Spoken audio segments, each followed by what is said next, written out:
Oke. Assalamualaikum warahmatullahi wabarakatuh. Teman-teman para pebisnis, hari ini kita ada di Metro, di rumahnya Pak Winarko. Ya. Alhamdulillah udah diterima dan terima kasih Pak Winarko nih. Sama-sama Adrian. Udah diajak keliling, ternyata bisnisnya luar biasa. Nanti kita bincang-bincang sedikit teman-teman, mudah-mudahan bisa menginspirasi. Sudah lama di sini Pak Winarko ya? Kalau saya dari lahir di Metro Pak, di sini tempat tinggal. Kelahiran di sini? Iya, kelahiran di sini. Udah inilah ya, sesepuh ini lah. Iya Pak. Masya Allah. Kita mulai bisnis susu kambing ya Pak? Ini Iya. Susu kambing enggak ya? Peternakan kambing perah. Peternakan kambing perah. Iya. Namanya tadi Telaga Rizky. Telaga Rizky Farm. Iya. Oke. Nah, mungkin kita Bapak boleh sharing dulu gimana cara mulainya Pak, sehingga bisa sebesar ini kan? Iya. Silakan Pak. Jadi baik. Jadi kalau saya mengambil sih dari filosofinya dulu brand yang kita bangun gitu ya Pak ya. Jadi kita membangun brand Telaga Rizky itu sebetulnya filosofinya itu Telaga Rizky seperti sebuah telaga. Iya. Yang di dalamnya itu saya katakan sebuah rezeki. Ada air di dalamnya yang begitu banyak menampung dari manapun. Tapi di situ juga ada tempat semuanya bisa hidup, menghidupi lingkungannya. Jadi sumber kehidupan. Sumber kehidupan. Jadi air itu dimanfaatkan oleh semua baik tanaman maupun tumbuh-tumbuhan maupun hewan gitu ya. Artinya itu ya. Bisnis kita ini ya berharap, kita berdoa bagaimana bisa memberdayakan peternak kambing terutama di Metro maupun di Lampung. Sehingga kami kan menampung susu mereka untuk diolah di Telaga Rizky. Kemudian kami produksi seperti ini dan ada tenaga kerja yang masuk dan semuanya bisa berkontribusi di sini. Jadi peternakan ini kami bangun dari tahun 2017 Pak. Jadi memang kalau basic awalnya sih 6 tahunan Pak ya? Ya, kami sebetulnya pernah mengalami bekerja di perusahaan, kemudian kami resign untuk membangun mimpi kami sendiri. Jadi kalau kami kerja di perusahaan, saya menggambarkan kami sedang membangun mimpinya orang kan gitu ya Pak kira-kira kan. Nah ini kami akan balik membangun mimpi kami sendiri. Pindah kuadran dari karyawan dari pengusaha. Kuadran. Kira-kira seperti itu Pak. Ya. Kemudian di 2017 itu kami memulai awalnya dari pengemukan. Beberapa referensi yang kita dapat, kita belajar, kita buat kandang di ujung. Tidak. Jadi kandang di ujung tadi itu adalah kandang pengemukan sebetulnya. Jadi bibit? Iya, jadi beli bibit, kemudian dibesarkan, kemudian dijual gitu ya. Saya berkalkulasi memang di pengemukan itu menguntungkan, tapi ada beberapa syarat yang saya tidak bisa di dalamnya. Contohnya misalnya investasinya cukup besar, karena kalau pengen punya penghasilan sekian juta dalam sebulan, berarti ternaknya harus sekian ratus. Sampai ratusan lah, bagaimana pengadaan bibit, bagaimana pengadaan pakan itu sesuatu yang cukup besar sekali. Padahal saya bermimpi usaha ini yang kami bangun ini adalah usaha profesi, usaha yang saya geluti tapi untuk memenuhi kebutuhan kami. Karena memang cita-cita dari awal kita membangun usaha ini, bagaimana saya membuat sebuah usaha di lingkungan tempat tinggal saya, bisa saya kelola dengan kemampuan saya sendiri, tapi bisa memenuhi kebutuhan ekonomi saya maupun bermanfaat buat lingkungan. Jauh Pak ya? Ya, itu salah satu yang selalu saya tanamkan gitu. Jadi begitu pengemukan itu proses berjalan, saya analisa, kemudian saya melakukan breeding. Breeding itu pengembangan kambing dengan perkawinan gitu ya Pak ya. Itu saya lakukan juga. Tapi setelah saya berkalkulasi ternyata kalau untuk profesi bagi saya cukup sulit. Kemudian saya cari referensi lagi. Saya sering datang ke Jawa untuk belajar, setahun bisa 2 kali. Berapa lama tuh? Enggak lama, hanya satu siklus. Satu siklus itu kurang lebih 4 bulan, Pak. 4 bulan. Iya. Dari situ lagi. saya sudah bisa membaca. Tidak selesai satu siklus kemudian kami memulai lagi, tidak. Dalam proses itu kami memulai semuanya. Kemudian saya cari referensi, ketemu ternak kambing perah. Nah di situ di Jawa Pak ya? Itu sebetulnya masih di sekitaran Lampung menghitungnya. Oh ini ada sebuah usaha ternak kambing perah, setiap hari diambil susunya, bisa dikonsumsi sendiri untuk kesehatan keluarga maupun bisa punya nilai ekonomis dijual. Nah kemudian kami belajar di bulan 5 tahun 2017 itu kami beli kambing Bligon atau seperti kambing Rambon. Jadi produksinya dia bisa 2 liter. Kebetulan satu kambing. Pagi 1 liter saya perah, sore 1 liter. Berapa ekor? 1 ekor saya mulai. Iya. Dengan 1 ekor itu kemudian kami kelola, kami amati, kemudian kami perhitungkan. Akhirnya kami mengambil kesimpulan ini bisnis saya. Semua kambing saya jual, kemudian saya ganti semua dengan kambing perah di pertengahan tahun 2017. Kambing Rambon ya? Tapi masih kambing lokal. Nah, dengan proses perjalanan itu namanya saya otodidak ya Pak ya, nggak ada basic pendidikan peternakan, nggak ada pengalaman peternakan, jadi numbur-numbur sehingga banyak sekali terjadi kegagalan selama 1-2 tahun di tahun awal. Jadi contohnya kegagalan itu beli bibit, ternyata bibitnya tidak sesuai dengan spesifikasi, atau beli bibit tapi tertipu, atau bagaimana kita membuat pakan itu belum sesuai dengan jadi jatuh bangunnya banyak. Jatuh bangun ya. Itu baru tahun ketiga baru kami ketemu, oh begini toh jalurnya kambing perah ya. Jadi bibitnya harus ketemu yang baik, budidayanya harus baik, kemudian pakannya harus baik. Iya. Maka ketemu hasilnya optimal. Jadi 4 bulan pertama langsung ke kambing perah. Iya.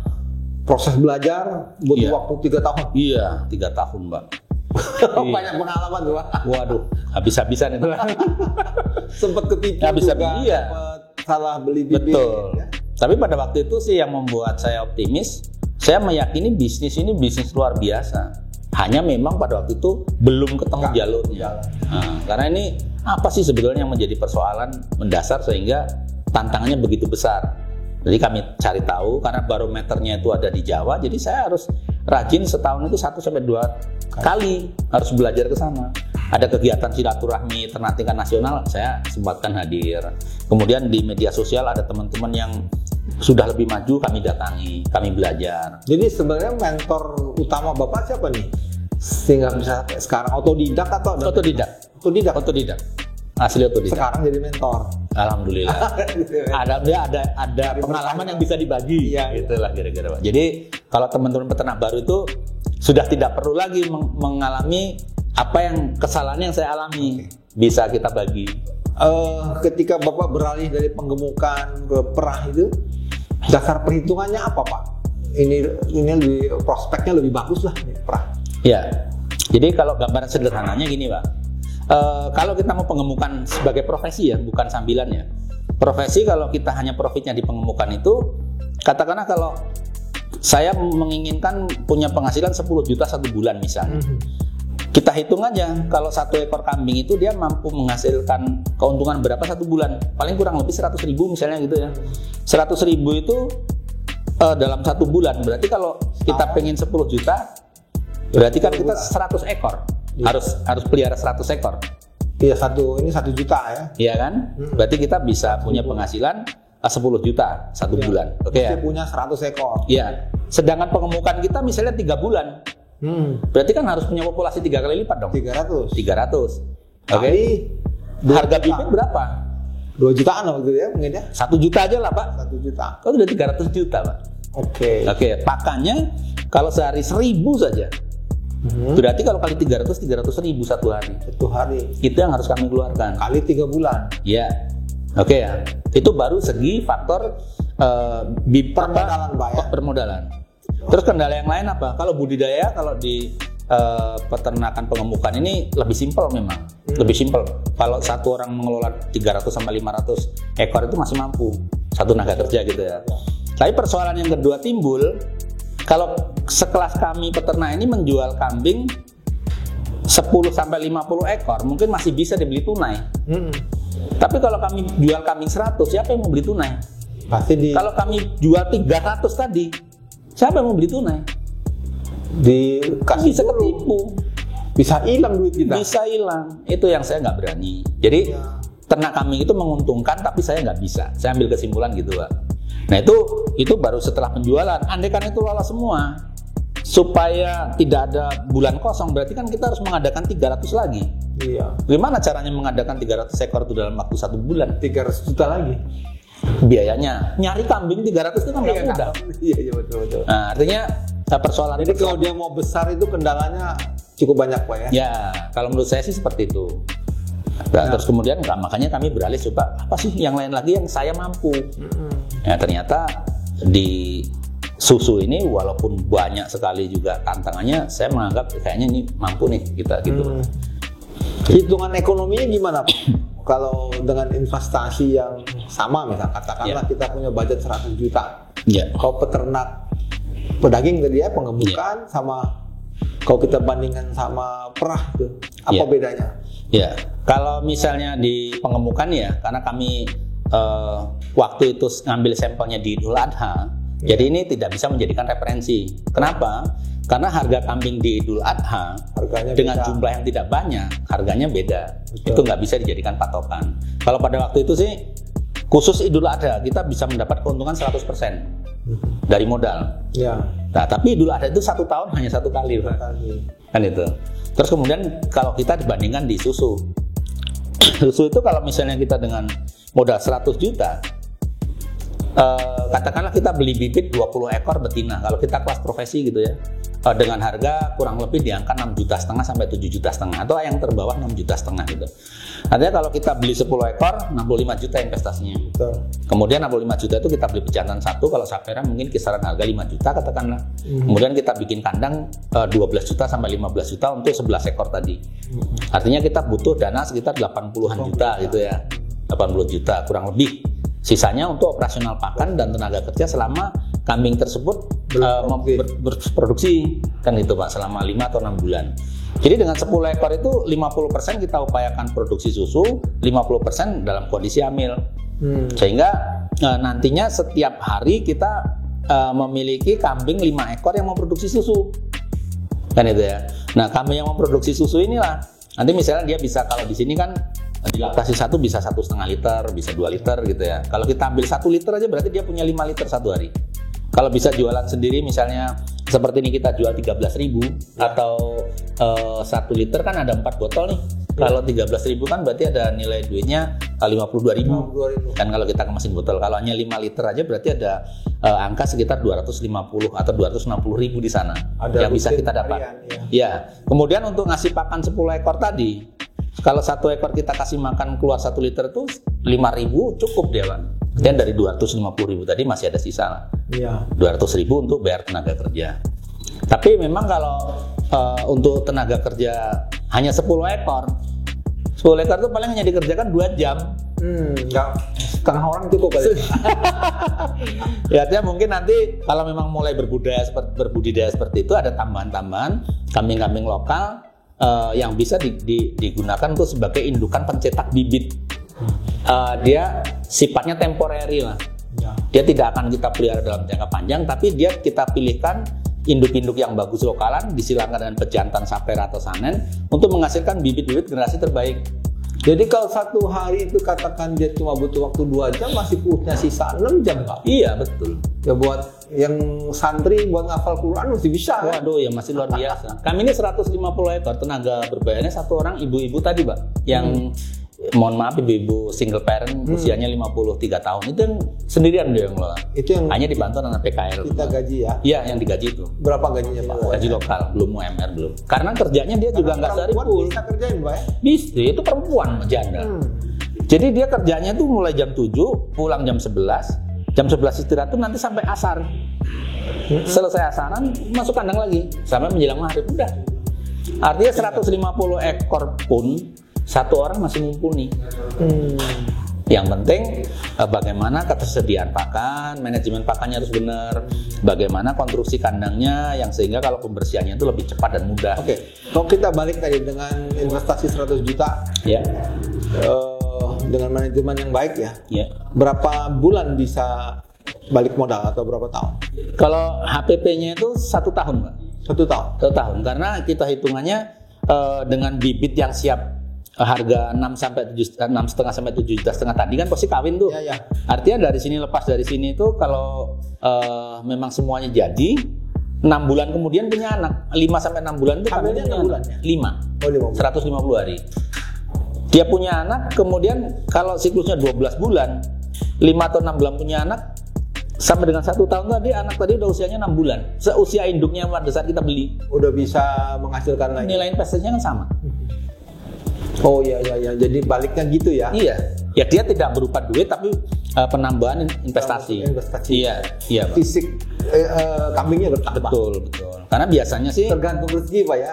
Ada yang anaknya 1, ada yang 2, ada yang 3. Nah itu rezeki itu kan memang sudah ada garisnya, tapi upaya kita kan harus ada. Contohnya gini yang saya maksud, kambing itu kalau dikasih makan asalan, ya paling rata-rata anaknya 1 atau 2. Tapi kalau dengan treatment pakan yang bagus, kacang-kacangan yang baik seperti bungkil-bungkilan tadi, potensi kembar telurnya itu bisa kembar atau lebih. 2-3 ekor kembar. Minimal 2 ya. Hampir rata-rata. Jadi kalau kalkulasi kita itu dalam analisa usaha itu anak kambing itu 1,5 ekor per kelahiran. Kalau di sini bisa 1,8 bahkan kadang sampai dengan 2. Artinya kalau punya 10 ekor itu kalau per kelahiran itu 1,5 kan 15 ekor anaknya dalam satu siklus. Ini kita bisa 18 berarti kan bisa 1,8. Kalau tadi yang 100 juta Pak ya kan dapatnya 10 ya. 10 penjantan 1. Yang 10 ini dalam waktu 6 bulan udah bisa menghasilkan susu. Plus anak. Iya, dia kan harus punya anak dulu baru punya susu. Kalau nggak punya anak nggak punya susu. Anaknya itu udah jadi bonus lah ya. Anaknya bonus. Susunya menghasilkan kalau satu kambing berapa? 1,8 tadi ya. Kalau di laktasi pertama biasanya belum sampai, Pak. 1 liter lah. Katakan 1 liter. Berarti 1 hari bisa 10 liter. Iya. 10 kali. Kalau saya jual 35.000, tapi kalau kemasan botol tadi ini sudah 52.000. Jadi 35.000 minimal ya. Susu fresh. 35 itu mohon izin Pak yang di dalam kemasan plastik, Pak. Nah, kemasan plastik itu dia masih non pasteurisasi itu 35.000 itu kita jual. Setiap hari. Setiap hari. Semua kambing ya? Semua kambing, betul. 35.000. Ya. Nah, ini yang fresh. Ini yang kita jual 35.000 itu. Ini juga kita jual ke pasar nih, Pak ya? Ada marketnya ya? Ada marketnya, market paling tinggi nih, Pak. Ini yang di sini, ya. Ini yang diyakini betul berkah dan punya khasiat obatnya. Betul, iya. Kalau ini kan memang betul-betul fresh. Ini setengah liter, Pak. Setengah liter. Berarti 1 hari kita bisa dapat 5 liter ya? Ya, kalau 10 ekor tadi 5 liter hitungannya. 5 liter ya. Itu di siklus pertama ya, Pak? Ya. Artinya laktasi 1 dengan laktasi 2 produksinya beda. Karena kambing itu ya mohon maaf ya, namanya neneknya itu kalau baru punya anak kan masih belum mengembang nih. Tapi kalau udah punya anak yang kedua kan dia tambah gede tuh. Jadi produksi itu akan memuncak di kelahiran kedua sampai ketiga. Kalau kelahiran pertama itu berapa bulan dia menghasilkan susu? Maksudnya? Ini lahiran kan? Mulai menghasilkan susu. Ya. Sampai berapa bulan susunya berhenti? Ya. Kalau dia hamil lagi? Ya, kalau di jenis kambing sapera. Kapan pakan itu masih memenuhi standar menghasilkan susu, dia akan berproduksi susu. Sampai 2 tahun pun ada bisa produksi besar. Ya. Jadi kita yang berhenti kalau dia mau. Itu strategi kita. Makanya kalau kita sampaikan tadi, kalau semuanya sudah mumpuni, kambing itu diperah 305 hari standarnya. Kan gitu ya. Artinya kalau farm kita itu berarti, Pak ya? 10 bulan dong, Pak. 10 bulan, sorry. Ya. Jadi kalau farm kita kapasitas 100 ekor misalnya nih, sudah terpenuhi induk 100 ekor dengan produksi rata-rata misalnya 2 liter. Berarti kan kita masih belum perlu ada penambahan anak nih. Betul. Nah, itu begitu dia melahirkan anak di sapi itu diperah sampai 1 tahun. Kita nggak perlu anak dulu lah ya. Nggak perlu anak dulu. Jadi 10 itu menghasilkan susu terus sampai setahun. Iya. Itu kalau sudah masuk ke situ itu masuk strategi. Jadi ada cash flow-nya sudah jalan, Pak ya. Betul. 35.000 satu hari itu. Iya. Artinya itu nanti ke strategi. Karena kalau strategi kita sedang membangun bibit, ya berarti kita nggak bisa pakai cara tadi. Jadi kalau kambing ini juga kelebihannya, walaupun sudah kita kawinkan, dia nggak langsung berhenti. Itu salah satu kelebihan.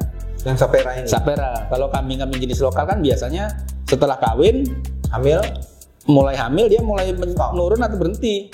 Maksimal 3 bulan dia berhenti. Ini dia hamil masih ada susu. Jadi yang merubah mengeringkan susu itu adalah strategi kita memberikan pakan.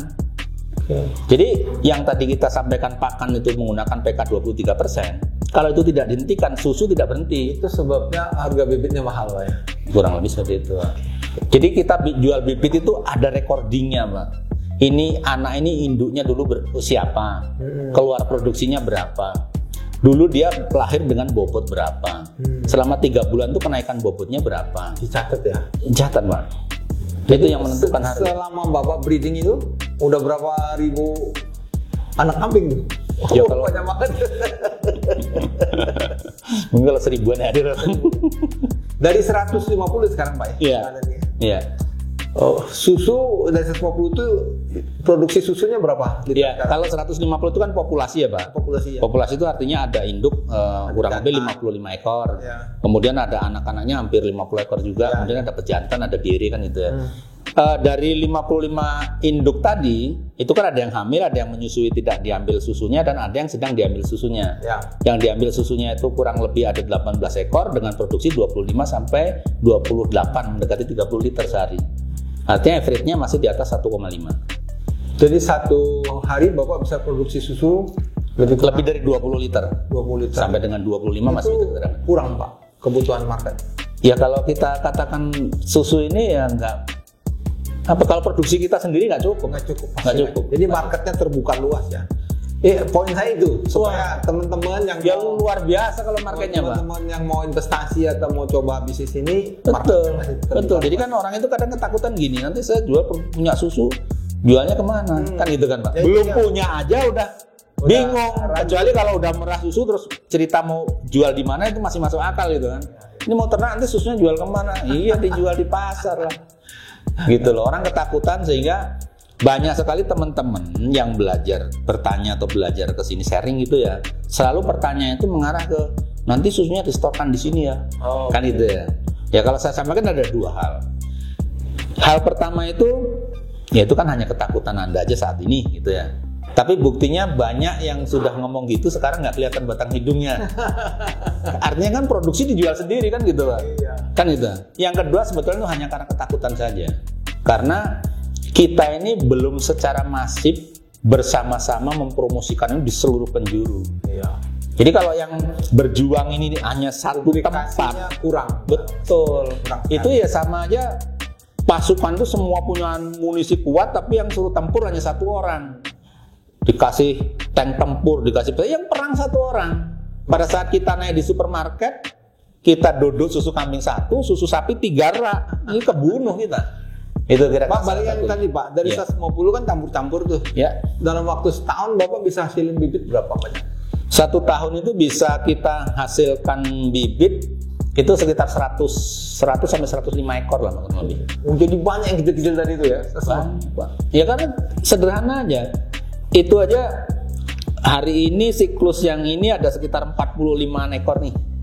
Dan 1 tahun itu bisa 2 sampai 3 siklus. Nggak barengan, Pak? Nggak bareng dong. Kan tadi sudah kita atur 50% tadi, Pak. Jadi 50 dari 55 itu paling tidak 25 menghasilkan susu, 20 menghasilkan susu, sisanya tadi sedang hamil atau punya anak tapi sedang menyusui. Nah, itu kira-kira. Jadi pengaturannya seperti itu. Jadi kalau dikatakan optimalisasi produksi susu di Telaga Rizky masih belum optimal. Karena apa? Lebih ke arah kami mencetak bibit. Oke. Kalau kami maksimalkan di susu, mungkin kami bisa dapat sekitar 40-an liter dalam 1 hari. Karena Bapak ada misi lain ya. Misi lain ya. Pembelajaran. Betul. Karena kan gini, Pak, ngambil bibit ini, di mana ngambil bibit paling murah? Ke Jawa. Kan ya. Tapi ada konsekuensinya. Dari Jawa ke sini itu ya tentang transportasi, tentang perubahan pakan, perubahan iklim, adaptasi. Itu resiko tingkat kematiannya juga atau pengelolaannya tidak mudah. Sama itu, Pak, mentoringnya jauh. Betul. Gitu kira-kira seperti itu. Kalau di sini kan nggak jauh lah. Betul. Makanya kan akhirnya teman-teman ngambilnya ke sini, mentoringnya di sini. Kalau kesulitan market juga ke sini, pendampingan market juga bareng-bareng lah gitu. Oke. Tapi apakah harus 10 ekor, Pak? Boleh nggak lebih kecil? Karena kan gini, kalau bisnis pemula ya. Ini misalnya contoh teman-teman kita yang baru pensiun, itu kan dia punya uang juga terbatas kan? Atau mahasiswa atau anak muda yang mau terjun bisnis, langsung 100 juta mungkin agak berat kali. Nah, berapa minimal, Pak? Per ekor? Sekarang kita efisien ya. Baik. Jadi sekarang kita menganalogikan begini, Pak. Seperti bisnis ini anak tangga gitu ya, Pak ya. Anak tangga itu ada 10 anak tangga. Nah, jadi kita mau mulai dari tangga berapa nih? Kan itu. Kalau mungkin budgetnya sedikit, mungkin anak tangga dari anak tangga 1 gitu kan. Punya duit dikit anak tangga 2. Kalau duitnya cukup anak tangga 10 kan itu. Artinya kita memulai dari segi profesi untuk penghasilan kita atau untuk kesibukan dulu atau hobi ya. 1-2 tahun kemudian. Kan itu. Kalau misalnya kita punya target misalnya gini, Pak Adrian ya. Secara hitungan kalkulasi profesi, untuk mempunyai pendapatan 7 juta satu bulan, itu paling tidak dia punya 20 ekor induk. Berarti kita balik ya, mau penghasilan berapa, harus punya ternak berapa. Betul. Nah terus 20 ini mau kita capai kapan? Kita punya duit hari ini kita beli 20. Tapi kalau kita punya duitnya cuman bisa beli 2, ya beli 2, berarti 20-nya tunggu dong 2 tahun, sabar. Dwiki punya duit berapa? Kan gitu kan? Kan gitu ya. Terus atau, wah saya nggak punya duit Pak. Jangan alasan dulu. Asal kamu punya kemauan. Kenapa? Buat kandang yang bagus. Orang masa iya, Pak Adrian tolong dong gaduhin saya. Masa nggak ada? Artinya 0 sekalipun. Asal punya kemauan masih bisa. Buat kandang nanti kambingnya. Betul. Gitu. Artinya nggak ada cerita bicara modal. Ya modal pasti ada lah, tapi jangan harus 100 juta kan enggak juga. Kalau misalnya kita berharap dari susu lah Pak. Ya. Penghasilan 5 juta itu butuh berapa ekor ya? 5 jutaan itu ya? 5 simpel-simpel aja. Ya. Yang penting asal kita bisa menjual dengan harga 35.000 tadi ya. Berarti kan kurang lebih kita punya sekitar 4 liter aja. 4 liter itu kita sudah punya penghasilan kurang lebih 5 juta. Artinya 4 liter itu kalkulasinya 4 liter kali 35 adalah 120-an itu ya. Hampir sekitar berarti 3 juta 4 juta, hampir berarti sekitar 5 liter lah gitu Pak ya. 5 liter 150.000, 4 juta setengah gitu ya kurang lebih ya. Dengan 5 liter itu kalau kita pengelolaannya bagus, itu dengan kambing 5 ekor kita dapat. Kalau di sini dengan average 1,8 tadi, berarti nggak perlu hanya kambing 3 ekor aja. Cukup ya? Cukup 5 liter atau 6 liter. Wah ini asik nih, 5 juta, lu punya 5 ekor kambing ya, yang produktivitas yang bagus, cukup Bapak ya? Sebetulnya ada teman-teman saya, tadi nggak janjian di anu sih ya, punya 3 ekor, punya 5 ekor, saya gaduhin. Punya kita gaduh. Saya gaduhin supaya dia belajar. Saya beli susunya iya. Saya pengen di lingkungan ini tuh kambingnya kambing kita. Kambing. Dia kambingnya kambing kita. Betul. Dia punya kandang, titip kamu pelihara. Susunya kasih ke Bapak. Betul. Anaknya bagi 2. Itu udah bisa dapat 100. Udah pada mandiri. Nah sekarang udah sebagian saya tarik kambingnya. Nah ini masih ada yang 3 ekor itu sehari bisa 6 literan. Ditarik karena dia udah punya kambing. Ya saya anggap sudah mandiri dong. Kalau sudah 2 tahun kemudian dia punya bibit 15 ekor kan sudah waktunya mandiri kan itu kan. Berarti Bapak itu membantu lingkungan juga ya, memberdayakan lingkungan. Iya Pak. Tapi ya kita pilih-pilih juga. Artinya yang amanah lah ya.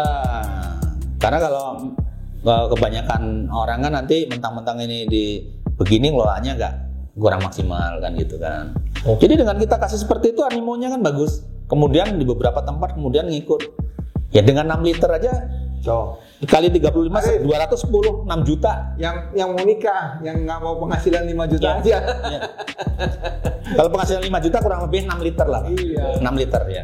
Ya 6 liter itu berarti 6 ekor kambing aja. Kalau kamu punya 60 ekor berarti kali 10 50 juta. Udah siap nikah tuh. Makasih Pak Winarko, nanti kita buat segmen yang lain, tapi secara ini ya visibility bisnisnya nih oke banget. Tinggal keseriusan mau belajar atau enggak. Pak Winarko kayaknya bisa bantu ya Pak. Bisa Pak. Semuanya berbagi di sini oke. Ya teman-teman yang baru pensiun atau anak-anak muda yang pengen bisnisnya cepat kembali modalnya 1 tahun nih BP nih. Ya katakanlah misalnya nggak tepat setahun setengah pun mau bisnis apa kan? Ya betul. Bagus banget. Kalau kita cerita tentang pensiun sih Pak, jadi kalau bapak-bapak ibu-ibu yang pensiun tuh biasanya kalau secara finansial kan masih cukup ya punya bulanan ya. Tapi kalau pegawai negeri, kalau yang swasta kan enggak Pak. Tapi secara aktivitas terutama. Betul. Orang kan nggak boleh berhenti aktivitas kalau nggak pingin pikun kan gitu ya. Alhamdulillah. Bapak santai banget gitu. Kita mesti kantor jam 8, pulang malam-malam gitu ya. Bapak santai, ngelola ini sambil ngeliat hobi. Saya tadi kasih minum cempe namanya itu Pak. Cempe itu anak kambing. Bahagia sekali itu. Itu yang fresh itu ya. Yang nggak bisa dibeli ya. Makasih Pak sharingnya, mudah-mudahan bermanfaat. Iya, Pak. Kita akhiri. Assalamualaikum warahmatullahi wabarakatuh. Waalaikumsalam warahmatullahi wabarakatuh.